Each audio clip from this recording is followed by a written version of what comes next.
Shuttlecock. लेखिका मोहना जोगळेकर प्रभू देसाई.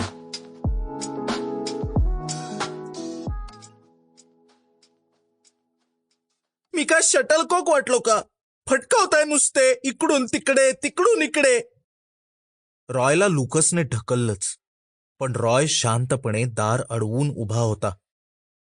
थैथयाट करत हातातली बॅग लुकसने जमिनीवर जोरात आदळली. हमसून हमसून रडत त्याने पलंगावर अंग टाकलं.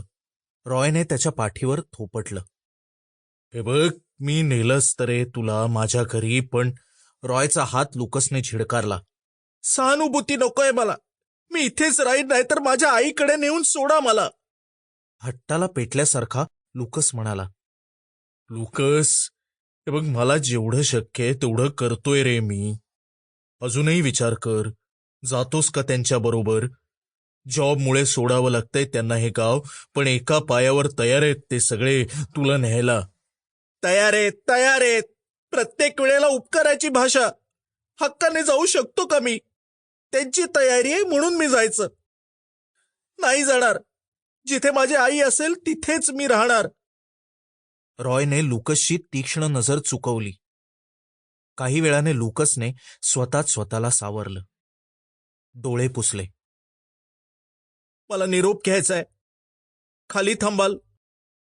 लुकसच्या चेहऱ्यावर अचानक शांत भाव पसरले. कोणाचं निरोप?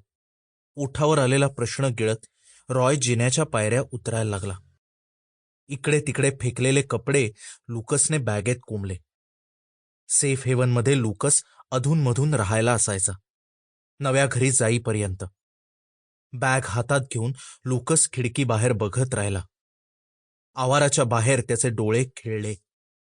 विस्तारलेल्या मेपलच्या फांद्या आणि त्याने लटकवलेला गाडीचा टायर तो डोळ्यात साठवत राहिला.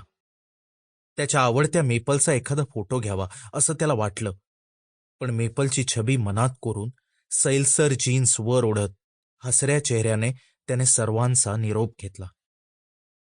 लुकसच्या कुरळ्या केसातून हात फिरवावा, घट्ट मिठी मारावी, धीर द्यावा अशी तीव्र इच्छा रॉयला झाली, पण तसं करून चालणार नव्हतं. कुणातही गुंतायचं नाही हा संस्थेचा नियम त्याचे हात बांधून टाकत होता. तो गाडी चालवत राहिला.